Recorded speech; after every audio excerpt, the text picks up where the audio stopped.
How's it going, folks? Hey. Good to see you, good to see you. What a beautiful Tuesday afternoon we have here into the evening. I don't know what time it is.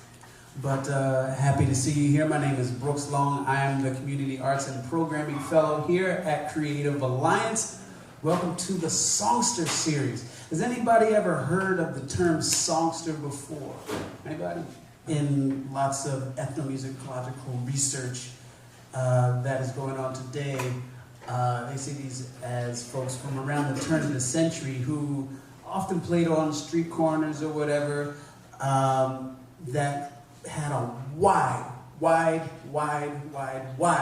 range of songs that they were able to play, so that if anyone came up to them and wanted to hear any kind of song, that person would be able to play it for them. And for a while it was thought that there were, these were a certain group of people that were able to do this. But now people are digging a little deeper and they're finding out that no, actually most musicians, most working class musicians had this wide range because they had to. People had to make money, and they were able to make money on the street corners. We have to go back to a time when there were no jukeboxes, and there was no radio, and there was no CDs, and there were no vinyl, and there was no Spotify. And if you wanted to hear a song, somebody had to play it for you. They had to know it, boom, right there on the spot. And it turns out, as we take a look at different performers like blues artists, people that we know as blues artists like Robert Johnson and Memphis Minnie, and country artists like Hank Williams or the Carter family.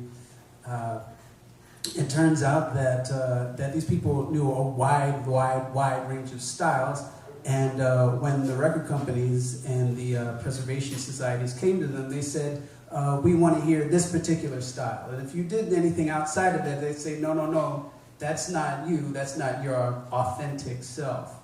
And so so other people crafted our authentic selves for other people, which is, of course, problematic. So we here at the Songster Series, we're here to bust that all up, and we're here to let people know that today, right now, in your own community, you have songsters among you all the time, including Mr. Rasan Wordslave Eldridge.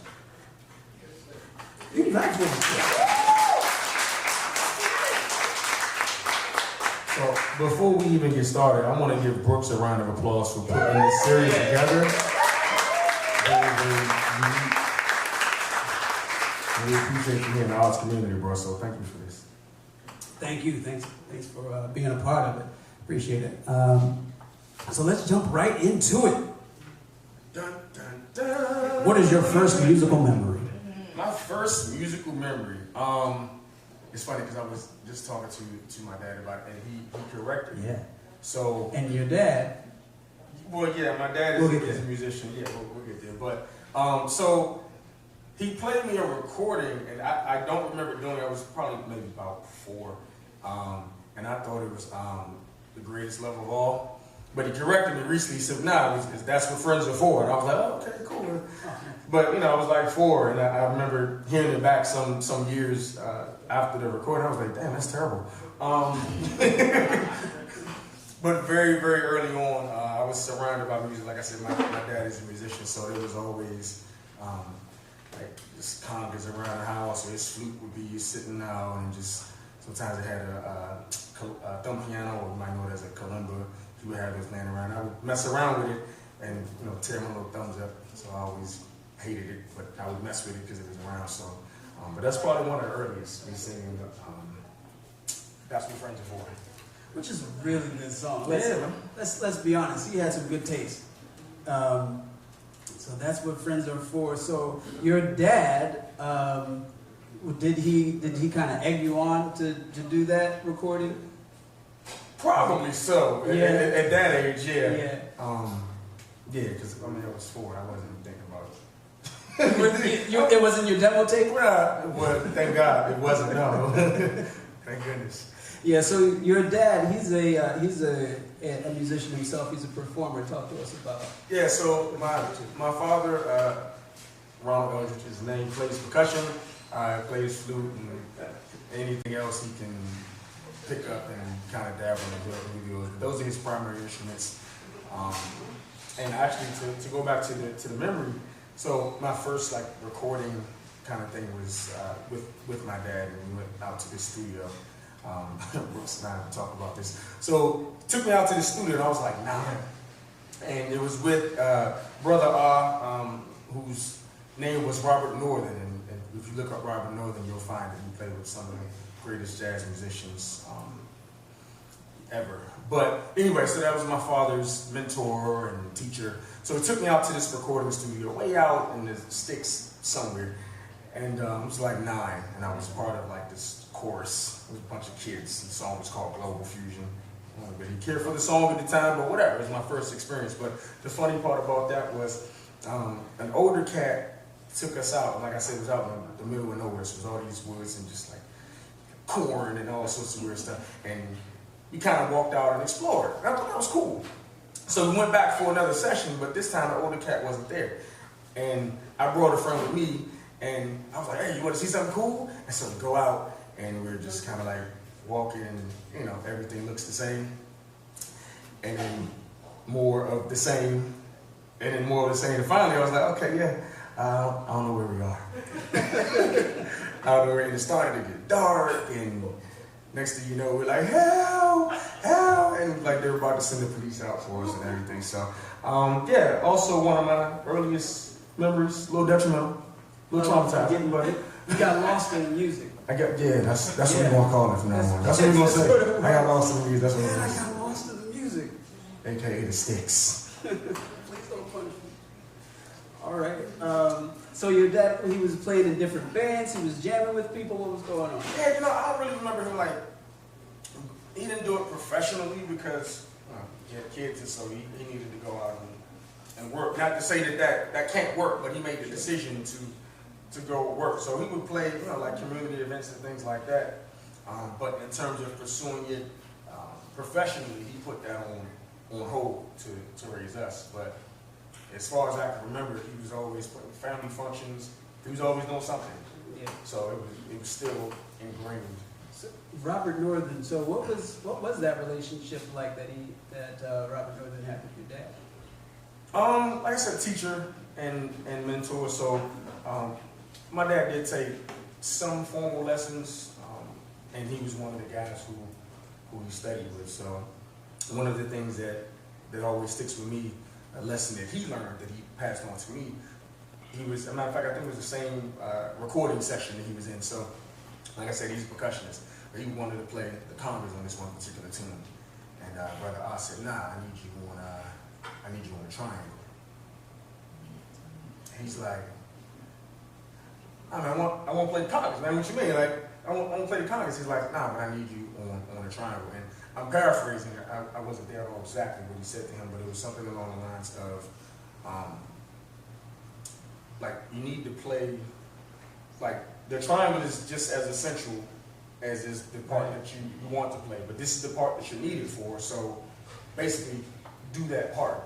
Yeah. And he did it, and he was reluctant about it, but again, it was a lesson that ended up sticking with him, but it's something that I carry with me now because I don't know who I might be playing with, what ensemble I might be in, what I may be asked to do. I just need to be able to do it. Yeah. Every part is essential. Yeah. Every part is essential to the whole, for sure. So around that same time, when you were about 8 or 9 years old, you started playing trumpet?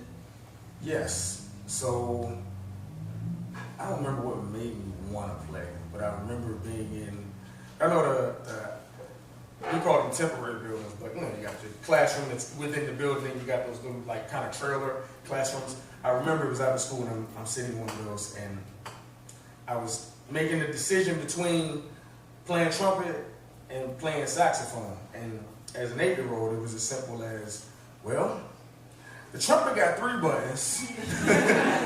The saxophone got all these other buttons. So, all right, I'm playing the trumpet.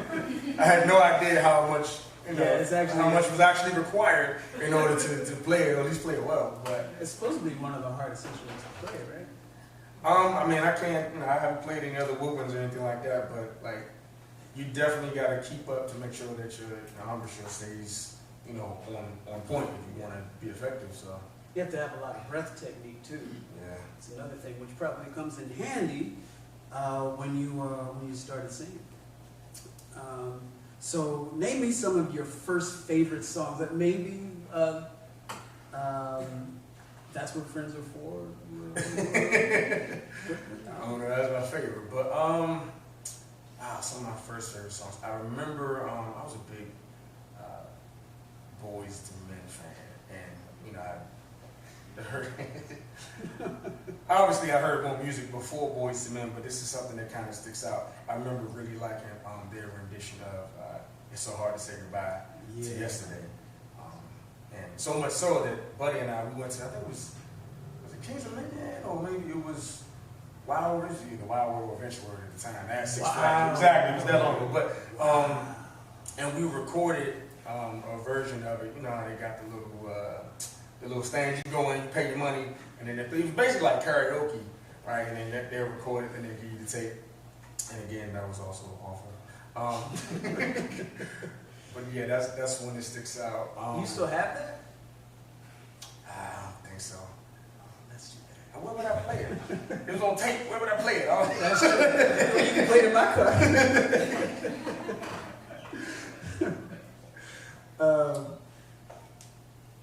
It's So Hard to Say Goodbye. I love that song. I don't know.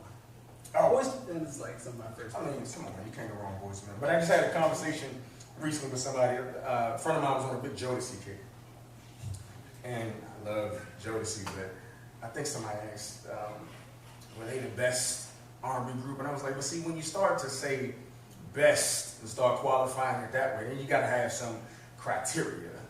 And I was like, well, I'm going to assume we're talking about who can sing the best, like who has the best vocal ability. Now, why I love Jodeci, they was all, not all, but they were big on style and writing, not necessarily vocal ability. But Boys and Men, they killed the game for a long time. They're still doing their thing, so. Yeah. The three of them. Three of them now, yeah.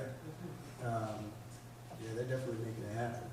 So, at the same time that I guess you were probably raised on R&B to some extent, right? And yes. So, I'm sorry. Did I cut you off? Okay. So, my mom, she always listened to like the popular radio station. So, what I guess here would be 92Q. I grew up in Prince George's County, so it was like 95.5, right? Okay. So we would listen to. So that's the stuff I was, whatever was, pop at the time, I would listen to that. But my dad was always a big jazz fan, and I hated it. So we were riding, I did when I was younger, we ride in the car, and he'd be playing, Sun Ra or something like that. And, yeah, but, at the time, that was way too much for me, so I was always like, this is the place. Right? Hey, Dad, can I change the station? And the cool part is he always let me change the station, but he always said, yeah, after this song. So he made me listen to whatever we were listening to, and then, if something else didn't come on that you really wanted to hear, but then he would allow me to change the station. But the cool thing about that is it started me off very early, being kind of balanced, so to speak. I mean, obviously those aren't the only two genres of music. However, the range was there early. Right. The spectrum was introduced very early. So. And sometimes those frankly, those listeners don't always overlap. Right. So you were also early on. You were singing in church. Yes. So I was in youth choir up until about, I say from age maybe 6 until 10 or 11 or something like that. But here's where my mom, I ain't gonna say messed up, but I ain't gonna say messed up. This was the difference. So when I was a kid, she would say, get up, we're going to church. Okay, I'm gonna get up, get dressed. Just making me go to church. All right, cool. And then one day it was, hey, you going to church? I was like, I don't know, is it a trick? Like, no. She slammed the door. I was obviously mad at me. But then, you know, oh, okay, cool. I get to sleep, man. All right, bad. So, Sunday. but yeah, for a little while I was singing in the church choir. What were you singing? Gospel. Oh, you mean like songs? Yeah. Do you remember any songs? Man, I don't remember any. I'm sure we sang like, you know, when I was younger, we probably did the whole "Let's Go Light Line" kind of thing. As we got older, I don't, you know, the remember specifically. That was a while ago, but you know, I will say this though. So the influence stuck though. Musically, the influence stuck because, and we talked about this, but even when, like, my favorite part of church was the music, right? So even when, you know, the preacher was preaching or the deacon might have been responding or whatever, it was always the musical parts that made me, you know, like this, okay, What I feel that. Weird thing, so my mother, that was a Baptist church. Yeah. My dad went to AME and later on became Church Christ. And then, yeah, so those were the two that I grew up in. And as I got older, you know, go and find my own spiritual path or whatever. But growing up, it was mainly Baptist because I would go with my mom for the most part. But there was the AME influence as well, which was, to be honest with you, I couldn't really tell the difference at that age, what the difference was in the AME church and Baptist church. I'm sure there was some overlap there. Is there a song? Is there a song today? A gospel song? Yeah. Like one of mine? Yeah. So later on, that you wrote a couple of your own. Sure, we can hear one of those. If you want. Okay. Yeah, I got one. This one's called "Won't Be Long."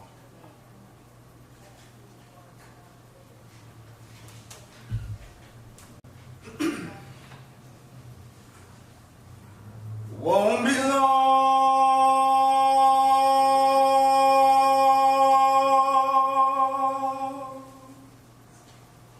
Won't be long.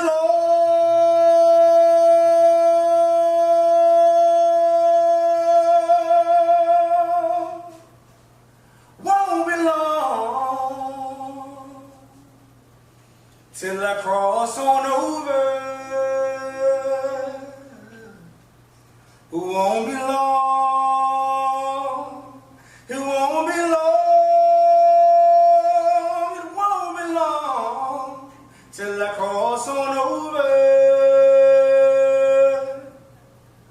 This old world wasn't meant for me, and everything within it is temporary.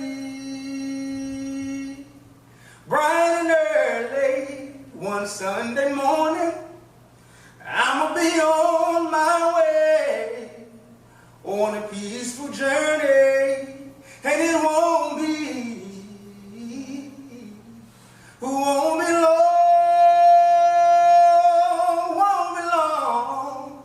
till I cross on over. It won't be long, it won't be long, it won't be long, till I cross on over. Time again, I done fought these battles, my soul is tired, and I'm looking to find some peace. So when I lay me down, sometimes I wonder what lies ahead. But there's no need to worry, just look for me when you get there. It won't be long, till I cross on over. It won't be long, it won't be long, till I cross on over. Won't be long till I find my glory. Won't be long till I spread my wings. Won't be long for to tell my story. Won't be long till I find my peace. Won't be long till I find my glory. Won't be long till I spread my wings. Won't be long for they tell my story. Won't be long till I find my peace. Won't be long. It won't be long. It won't be long till I cross on over. It won't be long. It won't be long.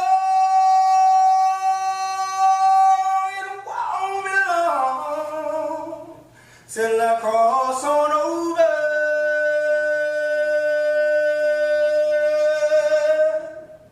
Yeah.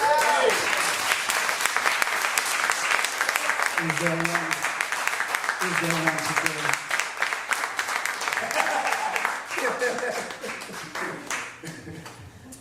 Yeah. All right. All right. A little bit stuff. A little bit stuff. The collection plate came right now. I believe the church is going to get a blessing. Take my hat off. Take a hat off. I'm a musician. I'm broke. And that's true. That's true, though. So do remember that musicians are always taking donations at any point in time.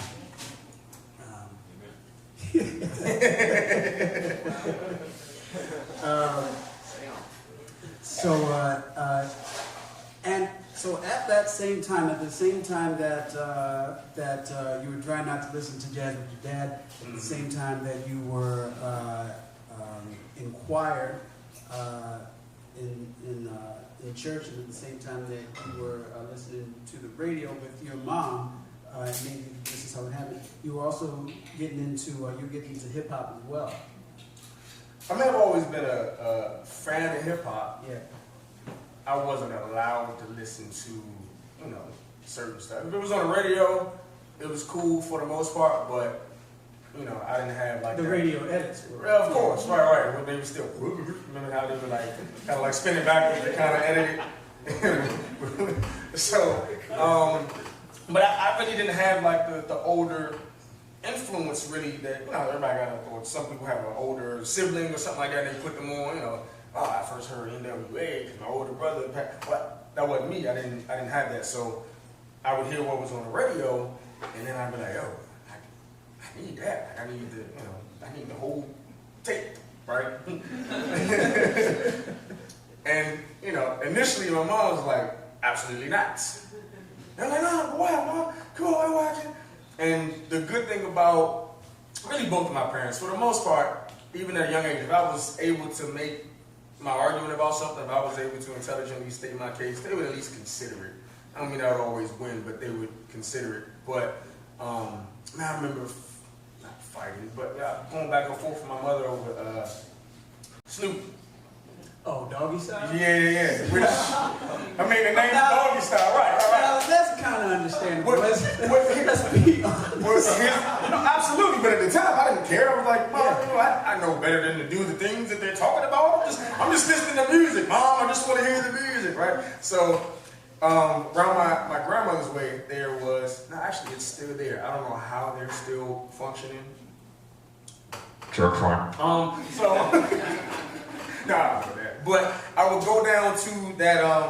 I would go down to that store, privately owned joint, and they would sell me the music. Right now, she relented on somehow or another. She relented on I think it was a Snoop one, and then after that, I was like, well, listen to anything now, right? But I knew that they would sell it to me, so I would go down there and I would buy these tapes with the parental advisory sign on and go back to my grandmother's house.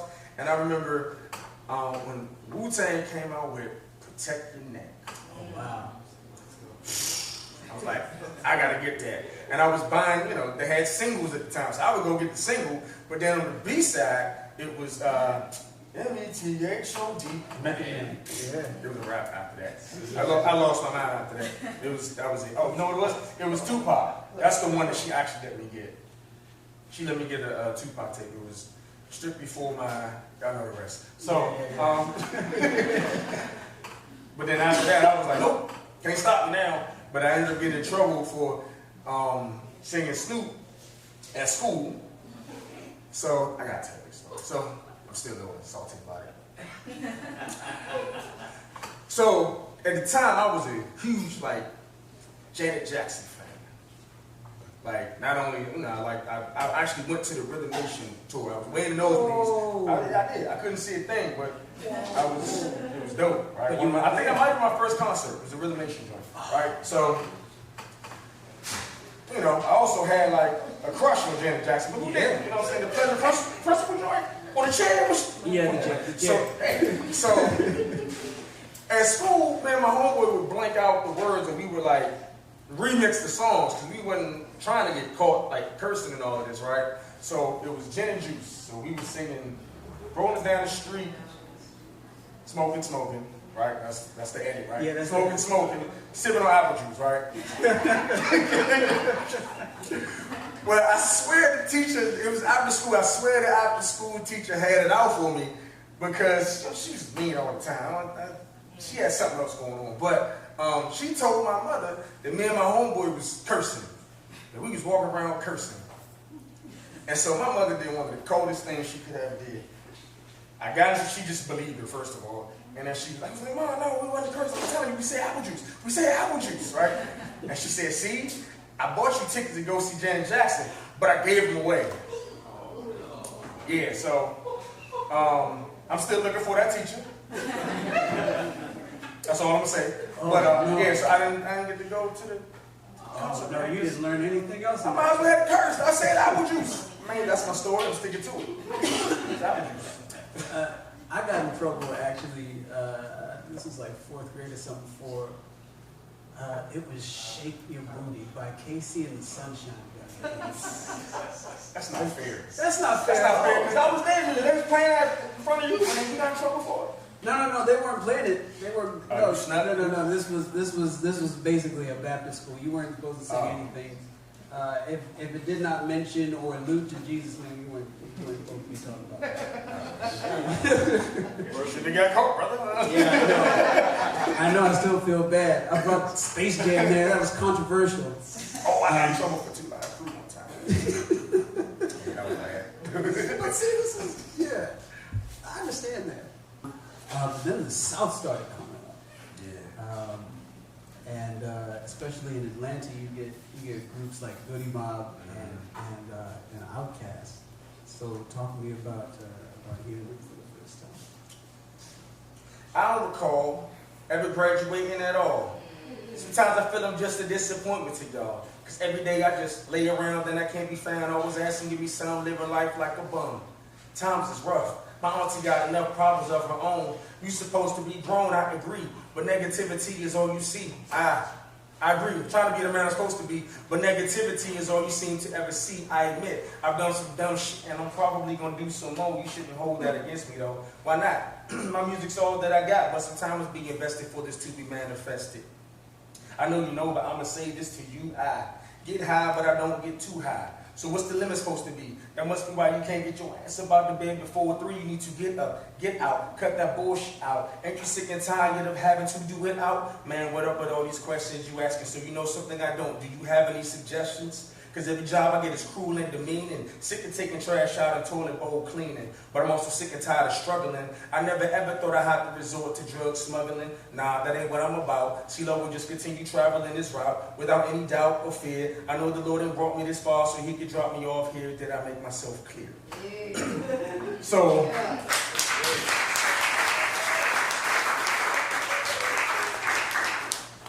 when I first heard Outkast, and I can't remember which one it was, but I know I was in the kitchen. We had this little TV in the kitchen. And I think it was Players Ball, but I remember having the same exact feeling for Players Ball and Southern Players. And I'm watching it on TV and I'm like, what is this? What is this? And of course, by this time, now I can go buy the music I want to. So I go out, I get the CD. I moved up now, I'm on tapes. So I got the CD, and then the whole CD was Southern Playlist. The whole CD was ridiculous. But I heard that verse by CeeLo, and I've been a fan ever since. Through all of his different, his phases of man. But CeeLo-ness. and I've been a fan of every single one. I wish he would rap more because a lot of people just think, that he's just the lady killer and all that kind of stuff, which is all dope too. But a lot of people don't know how cold of an MC he is. But I almost got in trouble one time messing with CeeLo and Goody Mob. So, cell therapy. So that was another one where when I heard it, I was like, okay, I gotta get this. So I used to have this buddy that I ran with, and used to get into a little bit of trouble with this cat, right? Like my parents didn't really want me hanging around. I wasn't a bad kid, but his upbringing and his guidance was just a little different from mine. So, we got in trouble from time to time. So the first time we got into stealing, right? And the first time I was with him and I stole something, it was a belt. Like I needed a belt, I didn't have any money. So I took a belt from like J.C. Penney's, right? Shouldn't have done it, but my pants weren't falling down. I'm okay, cool, whatever. But after that, I was like, that was easy. And so, we would go out and we unfortunately continued along this path. So one day, we go to this record store and I think it was in Forestville Mall. And I wanted that tape. I wanted the cell therapy. So I'm like, I'm gonna get that tape. I'm like, yo, watch out, look out. So I go in and I pick the tape up, excuse me, and I take the sensor off of the back. Now me, I'm thinking I'm slick. I'm gonna take the sensor off. I just keep looking. I'm like, oh, okay, yeah. How many songs you have? All right. And so the lady comes over and she taps on my shoulder. She goes, hey, can I see that? I'm still trying to play it cool. I'm like, hey, here you go. She looks at it, turns around, sees it. I pull the sensor off. Hey, Sheila, call security. So I look at my homeboy, I'm like, hey, dog, we gotta go. He's like, what, man? He's looking at whatever he's looking at. I'm like, no, we gotta go. Let's go. So I left. I mean, he eventually came to, but yeah, I walked out casually. I look like a mall walker, kind of like Kyle Walker. trying to be discreet, but trying to be quick at the same time. And man, as soon as I hit the parking lot, I was like, I wasn't afraid of getting arrested. Like, I wasn't afraid of the police at the time, but I was more afraid of what my parents would have done to me if I had gotten caught stealing. So that was good enough for me. That was it. That was the end of my thieving. So you set this story up like he was the one that was bad, but he's minding his business, checking out some music. That was the problem. You're supposed to be looking out. You're supposed to be looking out. He started this gangster stuff. He's just trying to enjoy his law-abiding time. Yeah, all right. No, but I definitely wanted to steal a lot of people. I eventually got the tape legally. And by the way, folks, don't look too down on these young folks, because now people steal music all the time. Let's be honest. There are no victimless crimes.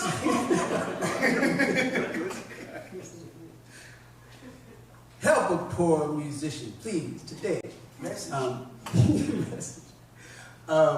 So in school, you were being musically formed in a more formal way.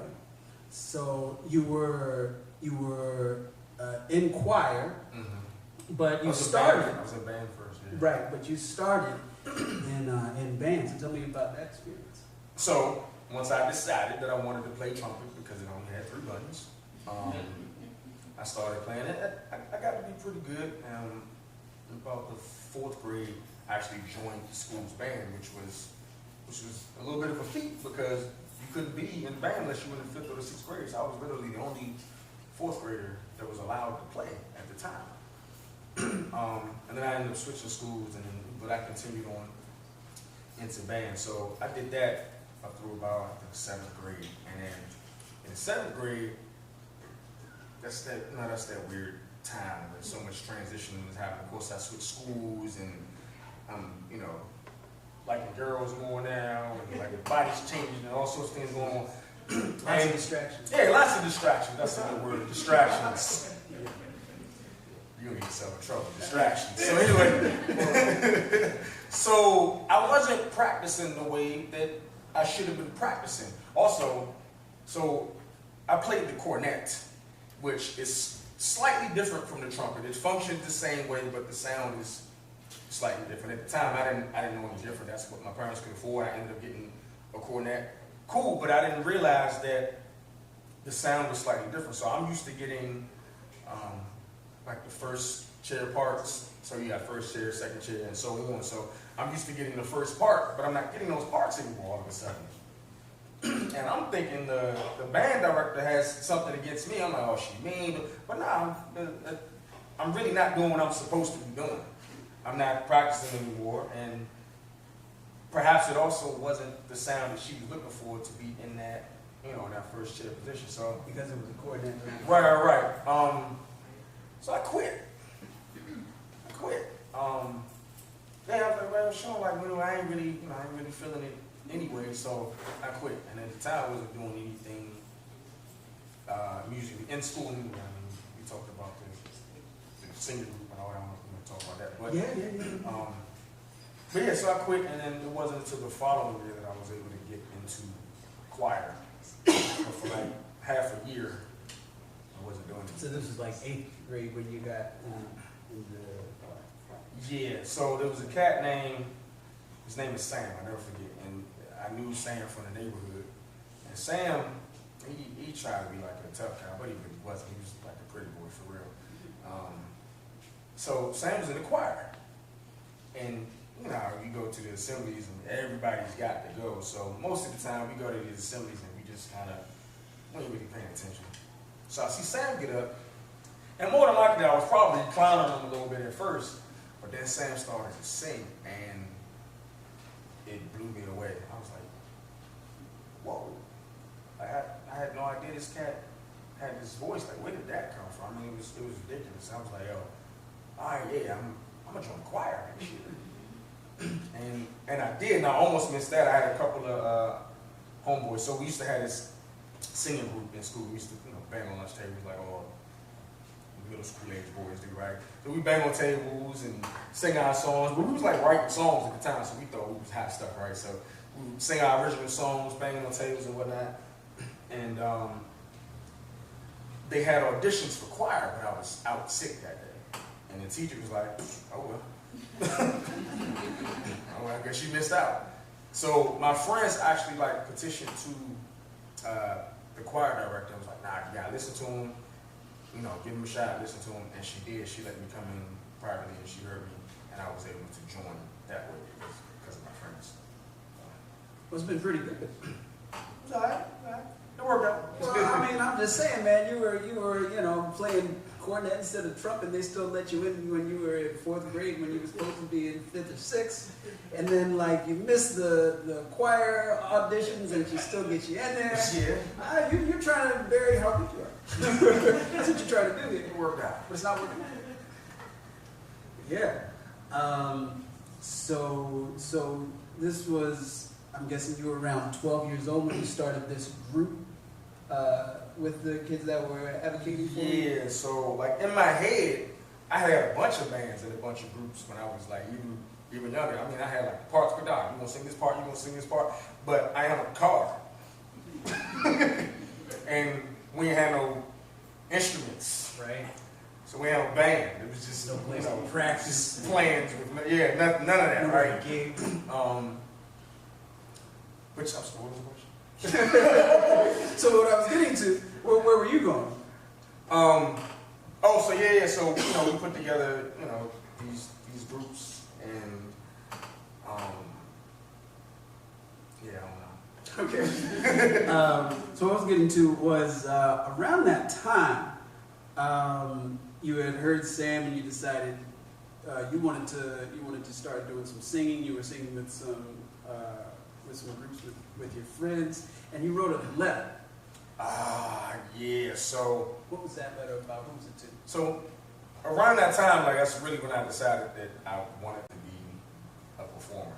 And at the time, I thought that what you saw on TV was what it was. Like if you're not on MTV, if you're not on, you know, these music videos and doing all these things, then you're not making it. And you know, we all know better now that there's so many different ways to be a professional musician. But at the time, I thought you had to be popular and you know, signed. So Bad Boy was live at the time, and I was a huge Bad Boy fan.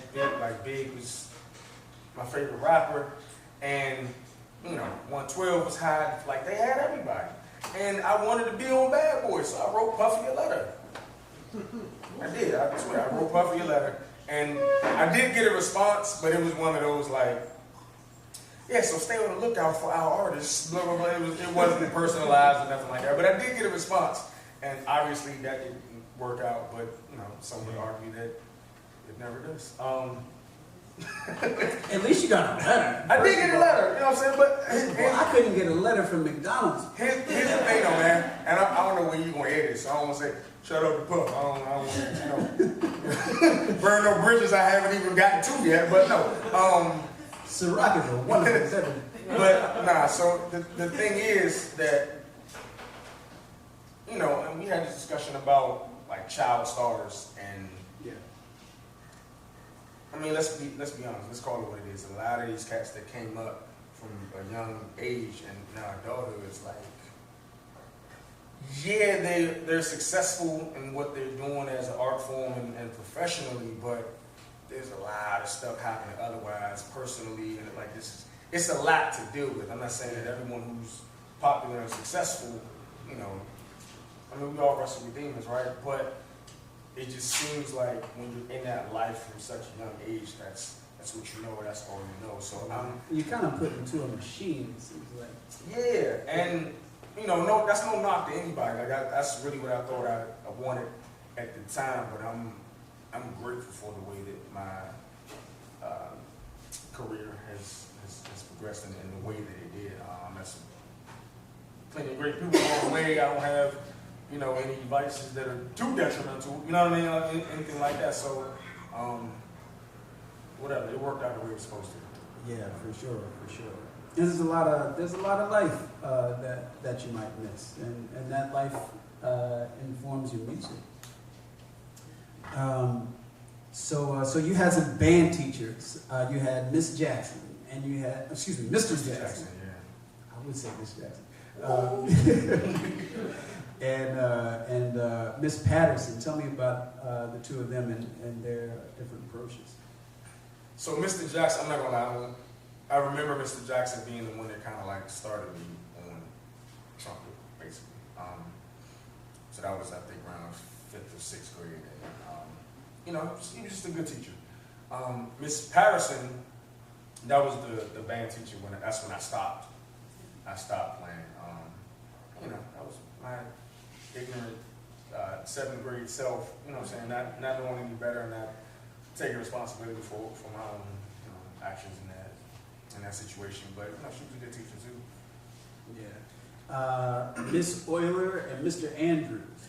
All right, so Miss Euler was my 8th grade choir teacher, and that was the first time I really started to get like some sort of sense of like responsibility. Really, she had section leaders and all this kind of stuff. And before I was just singing, you know, in choir in church. Right. So we didn't have all of these. It was just you show up, sing a song on the 5th Sunday or whatever it is, right? So 5th Sunday, right? Or every 3 months or something like that. But I remember she had us doing stuff like setting up the risers, and we would go to competition, and there was a formal way that we had to do things, like from the way we stood on the risers. We went to Toronto for a competition. Sidebar. So in Toronto, there's a CN Tower. Anybody ever heard of the CN Tower? You been? So you know the glass floor? So there's a glass floor. People, you see these people. If you're listening, you hear them tell you that the glass is actually thicker than the concrete that you're walking on as you're walking through the tower. But our minds aren't registering. It was glass. It's a glass floor. So me and my homeboys, we would sneak up behind people, stand on the glass floor, and they're just like looking, and they're all timid, and we would just grab them. We just die laughing. But, so yeah, but I remember we stayed on something like the 22nd floor or something like that, and all the guys, it was a bunch of us, so we wasn't waiting on the elevators, 8th graders, so we think we can, so we carry these bags up all these 22 flights of stairs and all that kind of stuff. But, that was just another layer to that, responsibility. The guys were handling the luggage. We learned to put up these risers and just, she helped early on with that, taking responsibility for your job, taking responsibility for your craft. So that started, I would say, around that time. So that's when you were being groomed for professionals. Yeah, unbeknownst to me, I was just singing with my friends at the time. I knew what I wanted to do, but I didn't really connect the dots at the time. It's a class in school, right? So you said Mr. Andrews. Yeah. So when I went to high school, there was there was a choir there, but we had a choir teacher, and the band teacher tried to teach us for a little bit, and they ended up getting a nice lady, but she wasn't prepared to, knowing the subject is one thing, but y'all know, you gotta have classroom management, you gotta be able to deal with the students, and a lot of times with arts classes, they'll just dump kids in there that have no desire to be in there, and that's pretty much what they did, and they ran this lady over. So I don't really remember a lot from that year at all, but then Mr. Andrews came in, that was my 10th grade year, and he just shut it down. He just came through and just revamped the whole, it went from choir to being the vocal music department, right? It's just big, and then I got a buddy here, you know what I'm talking about. So it was 5 groups. It was concert choir, gospel choir, advanced ensemble, men's ensemble, and women's ensemble. And I was only not in one of them. Can you guess which one? So, but again, that responsibility came into place, but now it's even more intense. We're older, so there's more that's expected of us now, right? So we have officers and positions and all these sorts of things. And from standing on, even before he really taught us a note of music, he was teaching us about discipline. So we would do competitions. We couldn't even start singing and if we didn't get out the chair correctly. So, y'all sing it, you see choir, do this right here. So you slide us to the edge, and if one person popped up late, sit down and do it again. Right? We mess a part up, start over, do it again, and it just repetition. But it was balanced with the discipline as well as the artistry. So yeah, that was a big part. So, and that discipline is super important. Skipping ahead, you eventually went to Towson University, and you started studying under Nicky Lee, and he was important for a different thing after you had gotten all the discipline. So Nikki was my private voice instructor, and at the time I was about done with choir by this time in college. I've been in so many different choirs, and anytime you get a bunch of people together, you already know this is, as you say, distractions. So there's a lot of stuff that's going on that took away from the goal at hand. And I've always been the type of cat, now I'm focused on what we're doing right here. So it would always bug me, and I got tired of all the drums. So, and quite frankly, I wanted to focus on myself as an individual artist, as an individual singer. And what Nikki taught me wasn't as much technical in terms of notes and all that kind of stuff, but she really helped me to become an individual performer. So when I went to Towson, I was studying initially commercial music and jazz studies. I'm studying commercial music and jazz studies, and I'm singing, we get these songs. Now, mind you, I wasn't into jazz, but it was something that I kind of wanted to delve into. And really, it was more so the commercial music aspect of it too. But all right, cool. But I started to listen to some of the jazz stuff. Like, man, it's nothing like the jazz singers. Like, just lyrically, it's still nothing like it. But I was singing Ain't Misbehaving, right?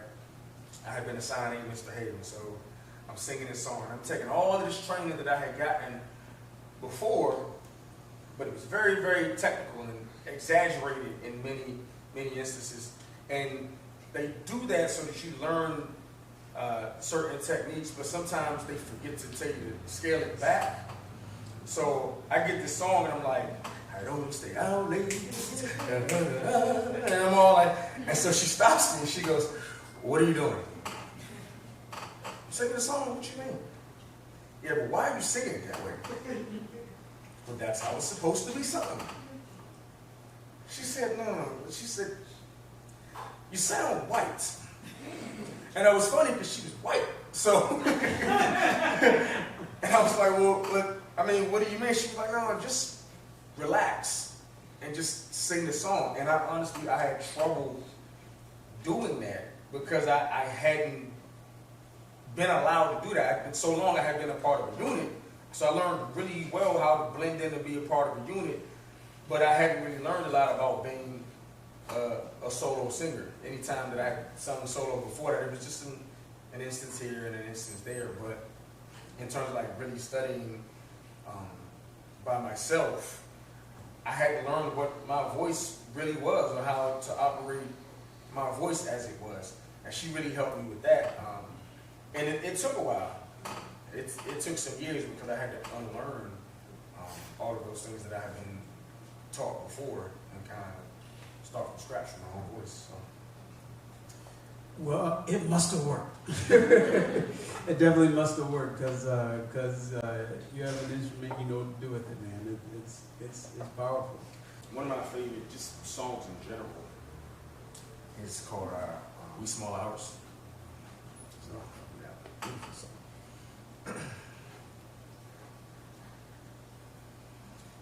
In the wee small hours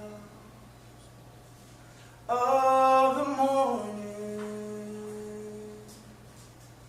when the whole wide world is fast asleep, you lie awake and you think about the girl, and you never think of counting sheep.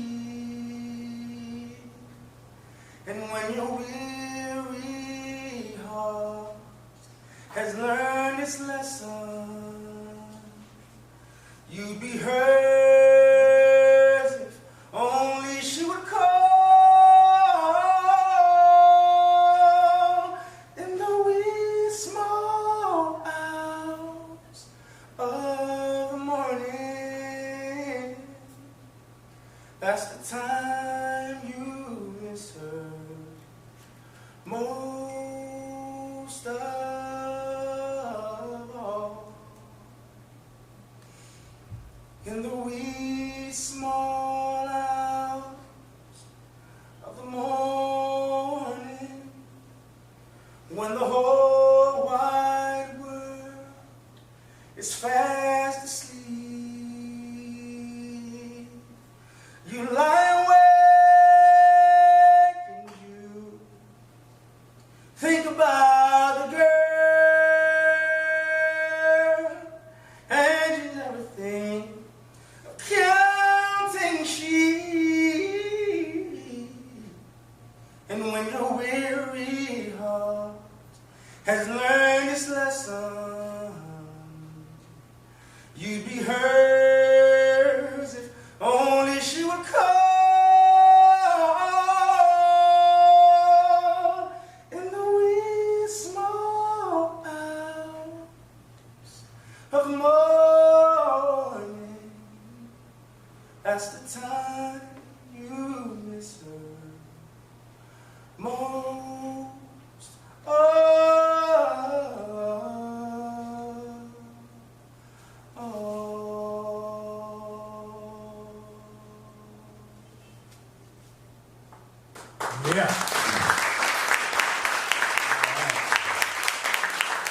beautiful standard. And that's a jazz standard. That's I think the version that I know the best of that is by Frank Sinatra, which is great and a million miles away from the way you do it, which I think speaks to. I'm sorry, go ahead, I'll finish. I think that speaks to you finding your own voice. The funny part about me learning that song, I didn't hear it first. So they gave me the music, and there was a cat. I'm actually not going to speak his name, but there was a cat that played. Cat who would not be spoken of. No, not spoken of. But there was a cat who played piano, and so I was, we went through the music, but I didn't hear it first. So I literally just learned it my own way before I ever listened to any recording of it. I think it turned out pretty good. I think it turned out just fine. There's a fine line though, because and we had this conversation too about originality. Sure. About originality, and I feel like you need to study. You have to study those who came before you, but there's also something to be said for just whatever comes from here. And fortunately, I was able to do that way, and it worked out that way. But studying is important. I don't want to make it seem like I don't appreciate and respect that part of learning the craft. Right? Yeah, that is important. And maybe even indirectly, before you had even gotten to formally study jazz standards and things like that, you were already being influenced by people who had. Like, for instance, while you were singing, I'm thinking, wow, man, it sounds like Stevie Wonder. And Stevie was certainly someone who has, Stevie Wonder is absolutely a songster. Somebody who just pulls from so many different strands, and I think one strand that is kind of underrated with him are those classic Cole Porter, George Gershwin standards that they call the American Songbook. So he was a big influence on you. Stevie Wonder? Yeah. Oh, absolutely. Matter of fact, the first question you asked me about one of my earliest musical memories was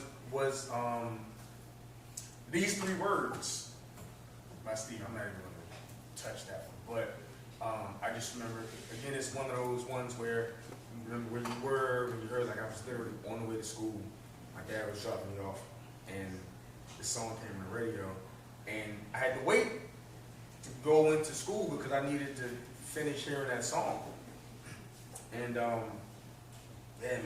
later on, Stevie would become a big influence. And as a matter of fact, people ask, well, what's your all-time favorite artist? Which is really an unfair question. Like, it's not fair. It's not a fair question. However, I'm gonna always say Stevie, and I'm gonna always say Marvin. And depending on the day, one may, be above the other, but they're always both right there. But just you're happy. But Stevie, man, just lyrically, and he's another one who was able to, like we were talking about CeeLo and his many different voices, so to speak. You listen to some early Stevie verses as he gets older, you hear how he kind of shifted his voice and made it work, but it's all great. You know what I mean? Like Steve can't do no wrong in my book. But interesting fact I heard was that Berry Gordy initially didn't get him because he liked the singing because of his harmonica playing. But I'm like, okay, cool. That's another part of his arsenal. Yeah. You gonna sing? You gonna play the harmonica? He's got that charisma. And excuse my language, he's gonna write his ass off. You know what I mean? So yeah, Stevie is a big influence. Yeah. Sure. So going from a national legend to a local legend, there's a kind of a long story to how you got to play with Kelly Bell. Yeah.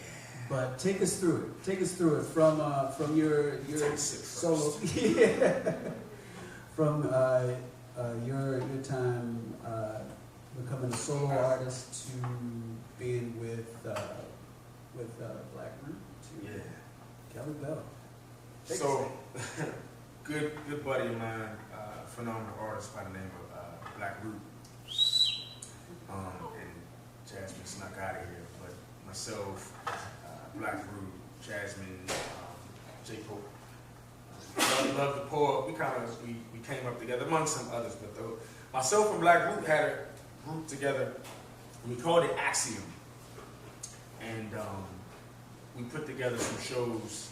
And this one particular show we put together, a friend of ours came through. She said, "You guys know Kelly Bell?" And I just recently, I ain't been in Baltimore that long. I'm like, I don't know who's that. I never heard of her. Nah, I don't know who that is. And Root was like, "Yeah, I heard of her, but it's not really my speed, not really my style of music." So she was like, "You guys should give me one of your CDs, give me some of your music, and I'll pass it along."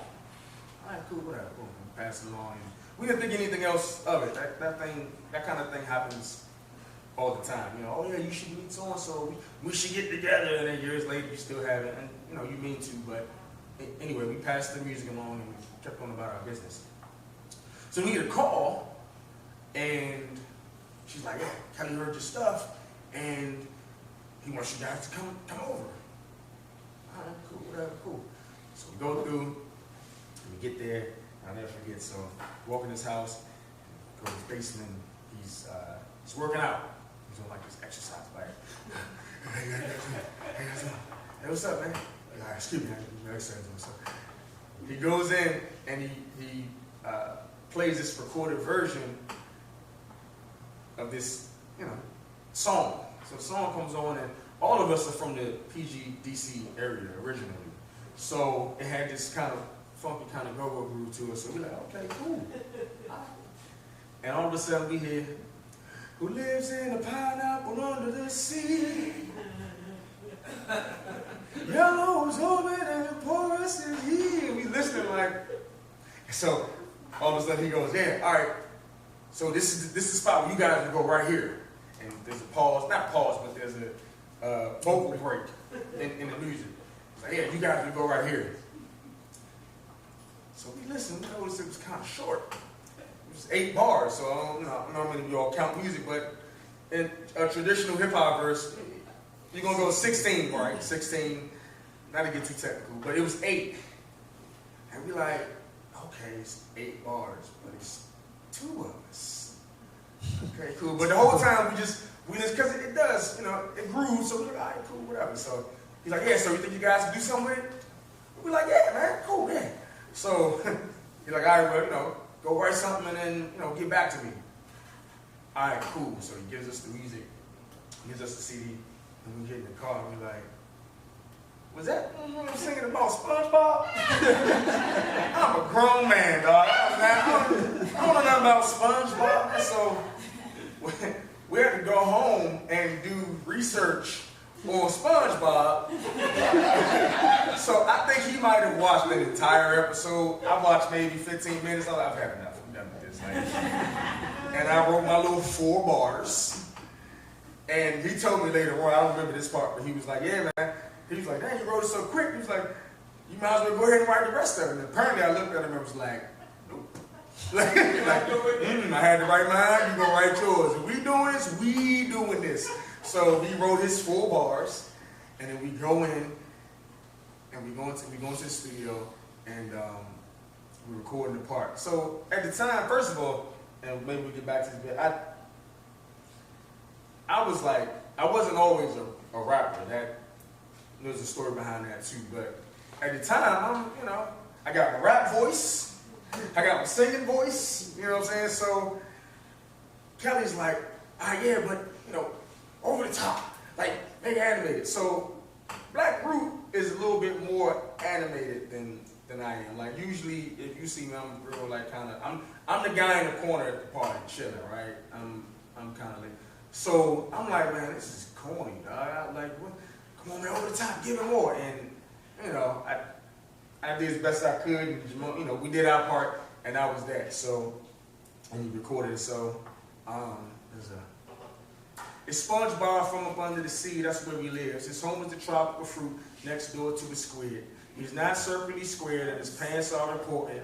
You recognize him yellow, absorbent, and porous. He's not book smart, but he's underwater savvy. Works at Krusty Krab, selling those Krabby Patties. Good friends with Patrick and Sandy the squirrel. A breath of fresh air in this underwater world.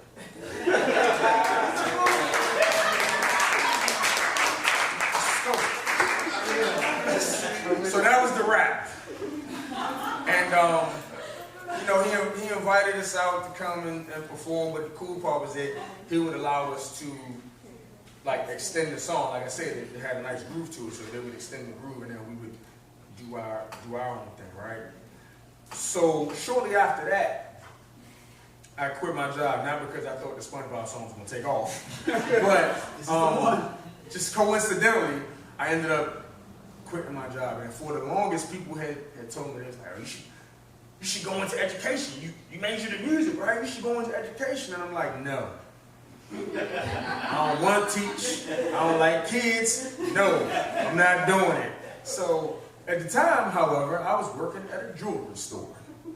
I also am a salesperson. So this lady walks up to me one day, and a little bit of a tangent here, but a lady walks up to me one day, and I got this mug on my face, and I'm standing on what's called the lease line out front. I'm supposed to be like the inviting face, like coming to the store, buy some of our jewelry, right? And I'm just standing like, what time I get off? I hate this place, right? So she walks up to me and she goes, damn, baby, it can't be that bad. So we get to talking, and she's like, well, you got a degree? And I said, yeah. She said, what's your degree? And I said, music. She said, oh, well, my husband works for such and such county schools and blah, blah, blah, blah. I don't know this lady from anybody. Now, I got friends and people that I do know telling me that I should go into education, shutting it down. This lady I know from nowhere is like, well, you should teach. And I'm just, all right, cool, universe, I get it. I get it. So I walked into my job. I was supposed to be working, but she knew something was, my manager knew something was wrong because I had on a Marvin Gaye t-shirt and some jean shorts, and she was like, that's not a tie. Handed in my resignation, right? I had no job lined up or anything like that, but it was just one of those things that I had to go with what I needed to go. Not the most logical or practical decision, but sometimes that's the way that it has to go, right? You just gotta listen to it. So I quit. And the first thing I did was start looking up education jobs, right? So I found this little, summer thing, and I work in this summer camp with these kids. That was my first kind of entrance into the world of education. Meanwhile, because I'm up in New York, Black Root and I, we're roommates. He's stressing. He's like, I don't know how we gonna make rent. So he happens to call Kelly. He's just like, he's that type of guy. If you meet him once, you're going to forever be friends after that, right? So he's talking to him, and he just happened to mention, like, yeah, you know, Son just quit his job, so I don't know what we're going to do. So, you know, what's he doing now? I told him what I was doing with the kids, and he goes, well, and I'm kind of outing him a little bit, but he wouldn't mind. So he said, well, he can work with those kids, and he can work with the kids I'm working with. So he puts me in contact with some folks at the school where he was, and I ended up going in. So now, how does this all connect? So I handed him a CD one day. So Root and I had handed him some of our music, but mostly we're rapping on it. So I handed him this CD. He comes back to me the next day, and he's like, man, I didn't know you sang. I was like, yeah, you heard me. But it was really like a hook on one of the songs. It really wasn't me singing a whole lot on there. So he invites me to do this live DVD recording in North Carolina. I brought another one of my friends along, and we learned parts, and we went down and did this recording. And now, 12 years later, as a member of the Kelly Bell Band, I've traveled all over the world, entertaining troops and awesome families, and like it's rare that I drive through a place and I I see some place that I haven't performed at, right? But if I had refused to do that corny SpongeBob song, it wouldn't have happened that way. So it's kind of an ironic story that it happened that way. And I didn't tell him for years because I just hate performing that song. Because, like, I mean, can you imagine being in a bar and 45-year-old drunken men, SpongeBob! Play SpongeBob! And I'm like, please don't call it SpongeBob, please. SpongeBob, go! And we're in the club, in a bar, singing SpongeBob, and I used to hate it. There were times where, you know, we would do festivals and there would be more kids and it would make sense, it would be more appropriate, but I still couldn't stand it, and it took me forever before I like actually said something to Kelly about it. But he's like, okay, you're here now, so. So yeah, that's how that happened. That's how I ended up in the Kelly Bell Band. Is there a Kelly Bell or Kelly Bell associated song you can do for us? Sure. I actually wrote this song prior to me joining the band, and I recorded it, and it was on that CD that I gave Kelly. And for the longest, he was like, hey man, why don't you let me do that song? He was trying to, I'm gonna steal that song. I'm like, nah man, that's my song. So then when I ended up joining the band, we learned it as a band. And the funny thing about songwriting, as somebody who used to write by myself, and I still initially write that way. I don't know everybody's process, but you know, it's very much an internal thing. And it's, you know, songs are like your babies. You don't really want to release them to nobody else. But what ends up happening is you got these songs that you're sitting on for years, because you've taken it as far as you can take it. So unless you're willing to give it to someone else to help further that along, I think that makes sense beyond just music as well. But you know, if I were to keep it here, then those songs would have never happened. So when I finally took it to the band, that song just kind of blossomed. And whenever we do it live, it's one of those. So pretend it's the band here, and you know, right? But it goes. Peter Piper picked the pepper, but I picked you as my perfect picture. Picture us together as a pair. Let's get it poppin', screw the problems. It's all profit if we gain the word together. Girl, it's partners, baby, don't be scared. They say the proof is in the pudding, so I'm pushing and I'm putting my best foot in the position to propel us swear. We can take pride and feel alive and realize it's an open sky as long as you're along for the ride. I ain't gonna let them take my baby away from me. It doesn't matter what they chatter, misinformation and data. See the ladder, baby, we gon' climb. When they tell you something wrong about your fella, cause they jealous, keep it pimpin', pop the collar, pay no never mind. We in this thing together through whatever the weather. We are winners through the steamy summers, coldest winters. So if you're with me, say you're willing, we can make it most fulfilling. That is if it is in fact in the ultimate will. I ain't gonna let them take my baby away from me. Yeah, that's kind of how we stretch it out, a bunch of solos and all that kind of stuff.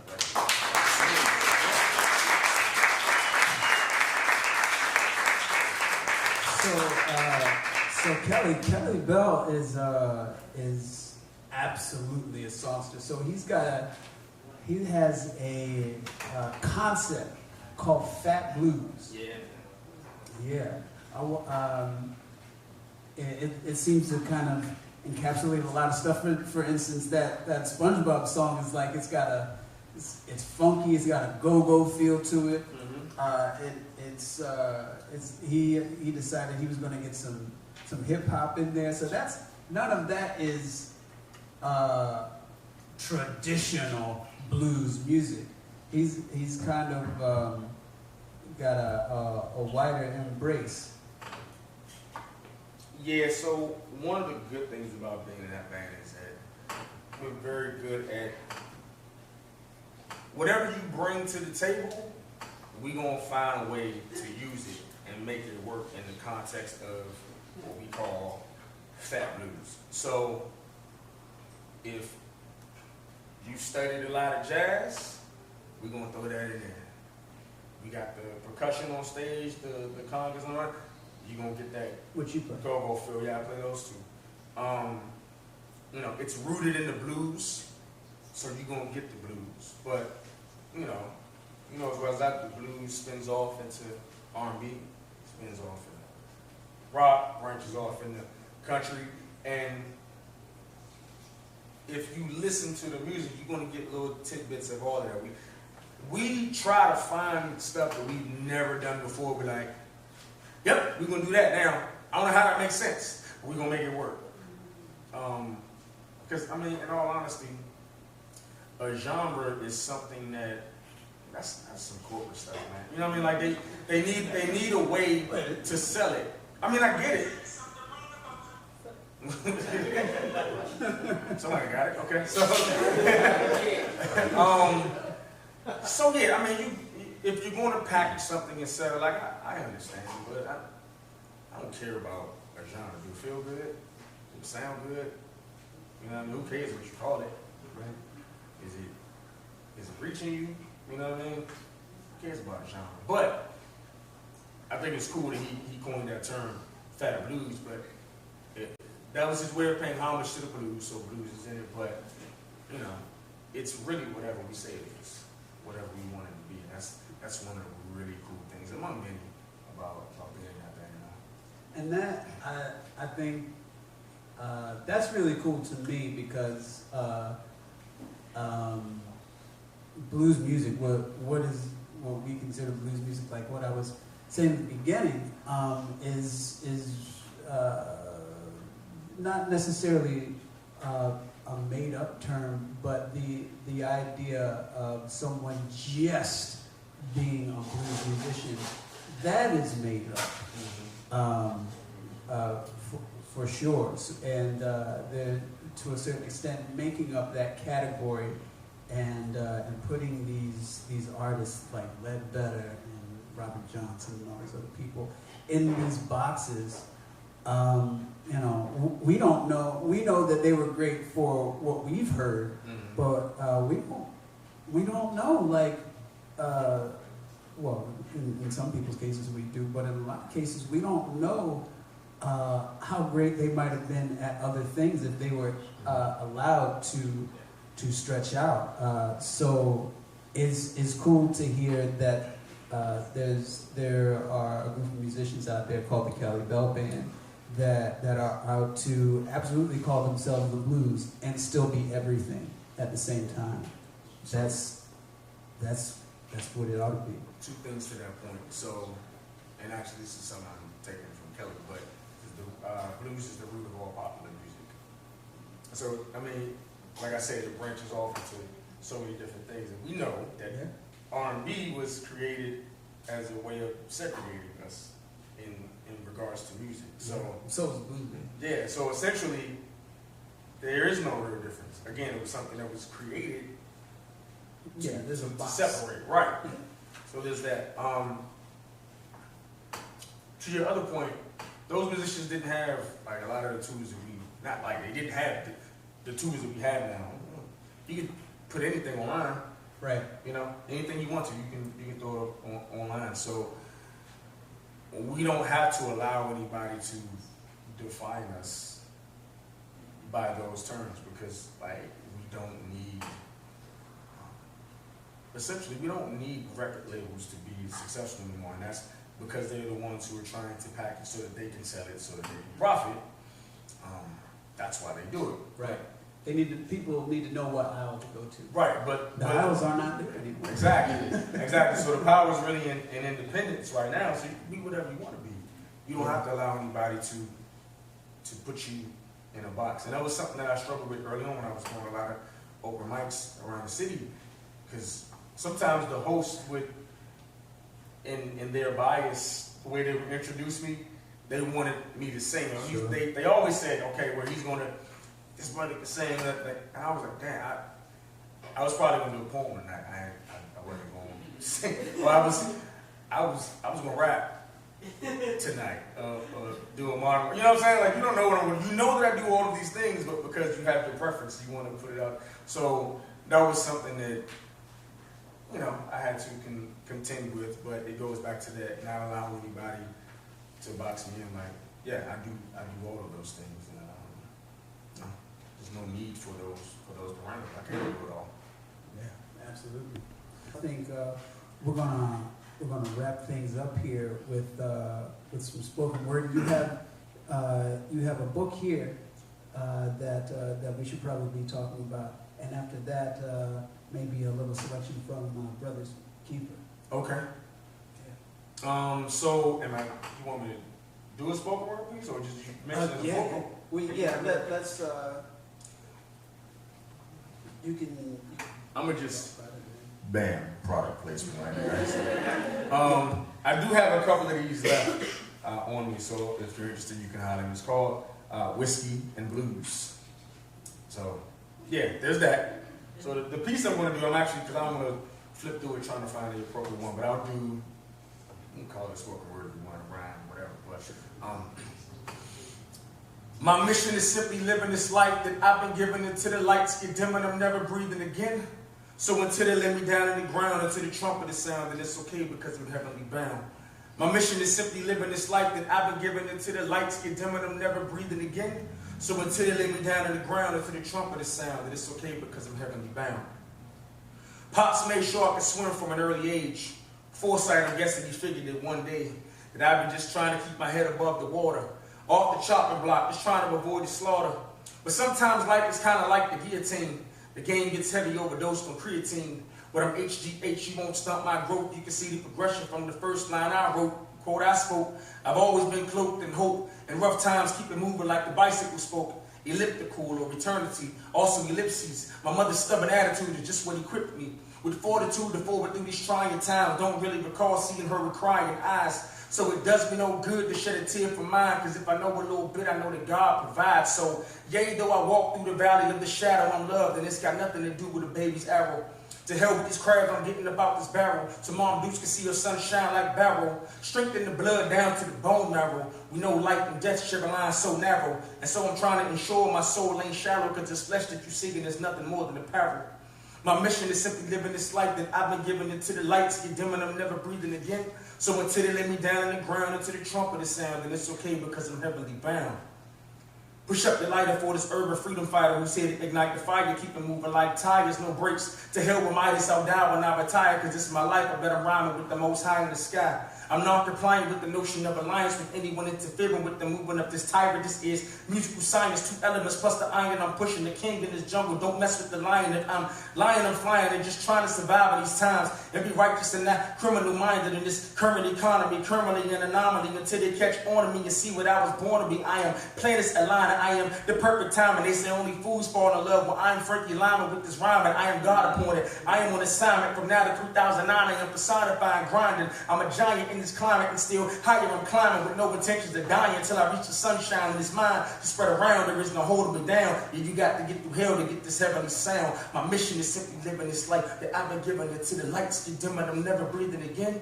So until they let me down in the ground, until the trumpet is sound, then it's okay because I'm heavenly bound. My mission is simply living this life that I've been given until the lights get dim and I'm never breathing again. So until they lay me down in the ground, until the trumpet is sound, then it's okay because I'm heavenly bound. Yeah.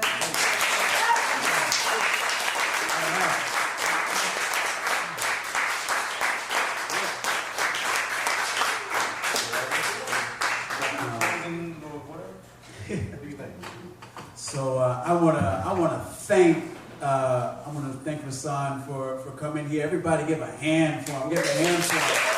And this is what I want you to say. On the count of 3, I want you to say happy birthday. 1, 2, 3. Thank you. Yeah, it was a birthday over the weekend. I saw that. 3 super talented brothers had a birthday at the same time. So your partner in Axiom, Black Root Jamal, Black Root Collier, and Easy Jackson. It's a good time. Virgo party. Virgo party. Virgo party. All right. So tell me about Brothers Keeper. So Brothers Keeper is a duo. It's myself and this cat. This gentleman here by the name of Cullen Shannon. And we got together about a year ago, and really before that in a different formation. But the two of us started linking together. And it was initially because I wanted to do some work with this book. This is my second book, and I didn't do anything for the first one, but I got a decent response, and I wanted to do something to thank people for that response. So I put together a show, and I wanted to do some pieces for the book and include music because there are lyrics in it. And so I contacted his brother. I was like, "Yo, what you been doing, man?" And he hadn't really been, doing a lot musically. And to me, it's always a shame if I see a talent and they're like, "I'm not really doing anything." Not everybody's prerogative to do what they want to do. This cat was way too talented. And I was like, "Bro, why don't you come and do this, this right here with me?" And he agreed. And after that, I just kind of kept pushing and prodding, like, "Hey, we'll get together, play some music." And we did. We continued. So now we got a CD over here. And we literally, 2 weeks ago, something like that. We just finished, and that was an amazing process. I love the studio as much as I love the stage, I think. But again, it's one of those situations where somebody asks you, "Well, what kind of stuff do you do?" And it's like, yeah. Yes. A little of this, a little of that. And one of the things I like to say whenever we're somewhere, we do your event, it don't matter what it is, we do that. So, holler at us. But, we very much take that approach musically as well. We're not thinking about genres. Yeah. Feel good. Yeah. That's how we vibe. So. It's like you get the menu at the restaurant, you look at it and you say, "Yes, please, thank you." Right, left side. Yeah, So, whole left side. So this piece that we're going to do is actually a piece that I recorded with a gentleman by the name of, very talented gentleman by the name of Kevin Jackson. Oh, cool. And I tasked Cullen with it because I don't know what, I don't play guitar anyway, but Kevin he's ridiculous. And so I was like, "I'm glad it's you and not me. Let me know when you got it." But he did, man. And so, I'm glad it really turned out. So this will actually be the first time that we've performed that together for y'all. So y'all getting some exclusive this evening. All right, we'll give it up for Brothers Keeper. We're going to close it out for the evening. Thank you so much for checking us out. If you would like to grab another drink, you are absolutely welcome to it. And I'm still celebrating my birthday, too. And there's still a celebration going on. You know what you need.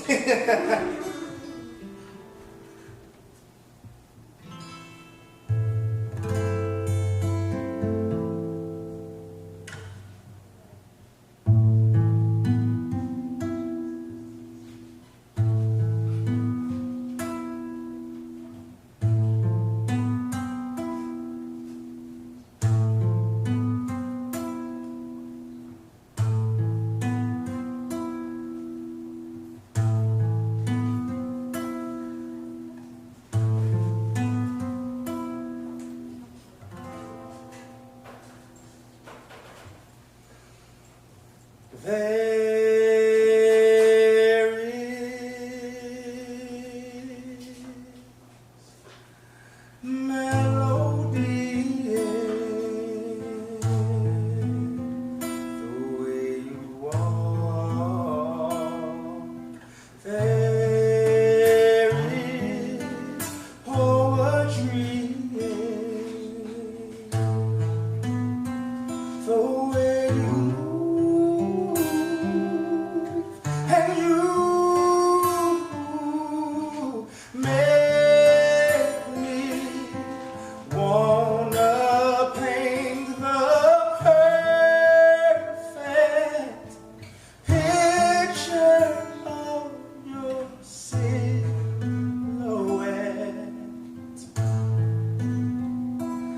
but it's too late. There is mastery in your frame. Color runs through your name and your eyes, the reflection of love.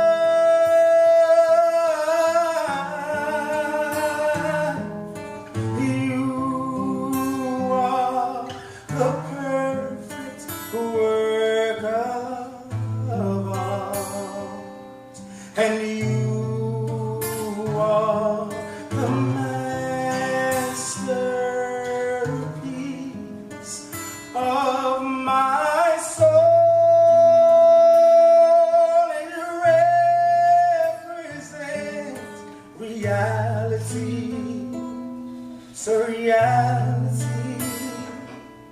expression. You're the perfect work of art.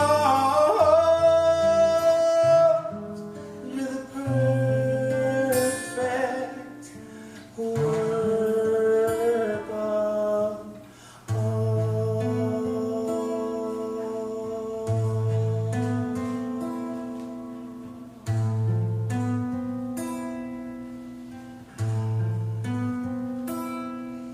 The Sistine has nothing on you, and the pyramids modeled after your glory. The architect of your being should be praised.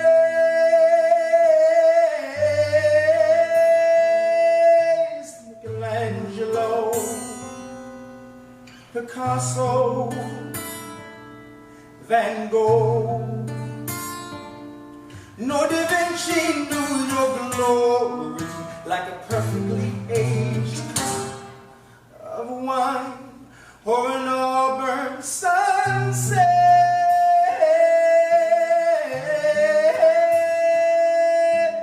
Cup runs through your name and your eyes, the reflection of love.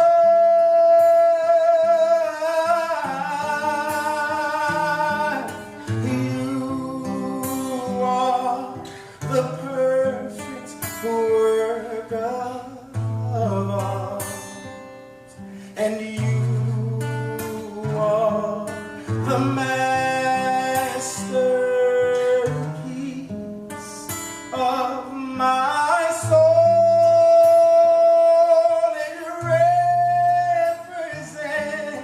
Reality, surreality, expression. You're the perfect work of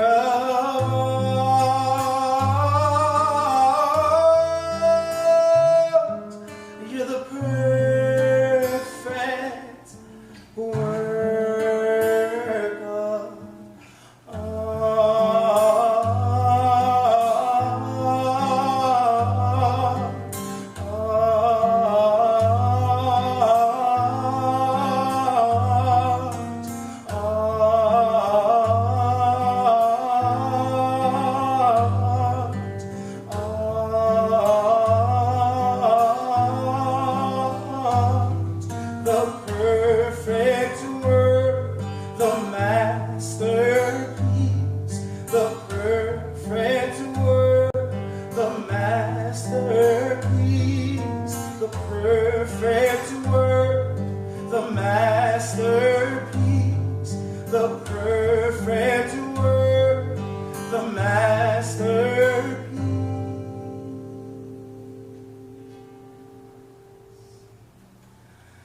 You're the perfect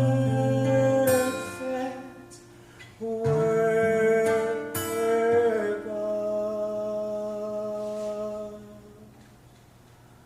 of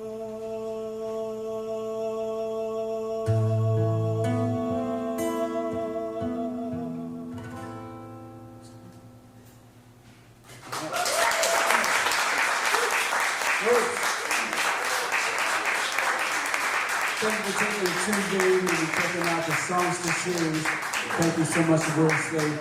Thank you, Colin. That was beautiful.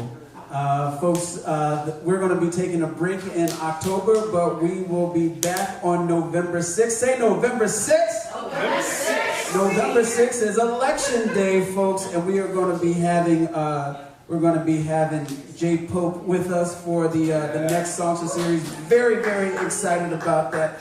Very excited. We're going to be talking. She's going to be singing, and afterwards we're going to be having a little election party here. Everybody who's got an I voted sticker gets a free drink. We're going to be pulling down this screen right here, and we're going to be taking back this country.